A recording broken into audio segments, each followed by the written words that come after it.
हे पार्थ, जब मनुष्य गृहस्थाश्रम में प्रवेश का संकल्प करता है तब उसका सबसे बड़ा निर्णय होता है जीवन संगिनी का चयन। जैसे बीज अच्छा हो तभी वृक्ष फलदायक होता है, वैसे ही नारी का स्वभाव सात्विक हो तभी जीवन में सुख, धर्म और संतुलन आता है। हे पार्थ, नारी केवल शरीर नहीं, वह ऊर्जा है। यदि उसका स्वभाव सौम्य, सहनशील और करुणा से युक्त हो तो वह लक्ष्मी स्वरूपा है। पर यदि उसमें क्रूरता, कटुवाणी और ईर्ष्या हो तो वह विनाश का कारण बनती है। हे पार्थ, क्रूर नारी की पहचान कठिन नहीं, उसका मुखमंडल कष्ट में भी कठोर रहता है।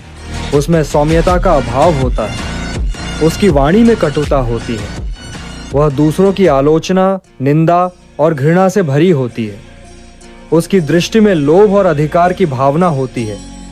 वह प्रेम में नहीं, नियंत्रण में विश्वास रखती है। हे पार्थ, जो स्त्री सदा असंतुष्ट रहती है, चाहे कितनी भी सुविधा क्यों न मिले, जो हर विषय में विवाद, हर रिश्ते में संदेह और हर अवसर में शंका देखती है, वह गृह में विरोध, कलह और अधर्म को जन्म देती है। संतोष ही नारी का सबसे बड़ा गहना है। जहां वह नहीं, वहां शांति नहीं। हे पार्थ, जिस स्त्री की वाणी में मिठास हो पर मन में कुटिलता, जो दिखावे में मधुर हो पर पीठ पीछे विष बोए, वह नारी घर को नरक बना देती है। युद्ध भूमि में शत्रु से बचा जा सकता है, पर गृहस्थ जीवन में कुटिल स्त्री से बचना कठिन है।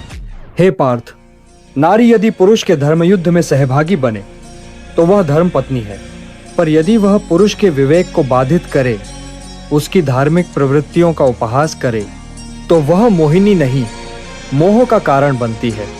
पति को बंधन में बांधने वाली स्त्री स्वयं भी बंधन में गिरती है। हे पार्थ, विवाह हिंदू धर्म में संस्कार है, केवल समझौता नहीं। इसमें स्त्री और पुरुष दोनों को धर्म, अर्थ, काम और मोक्ष के पथ पर साथ चलना होता है। पर यदि नारी क्रूर, असंयमी, स्वार्थी हो तो यह संगम बंधन बन जाता है।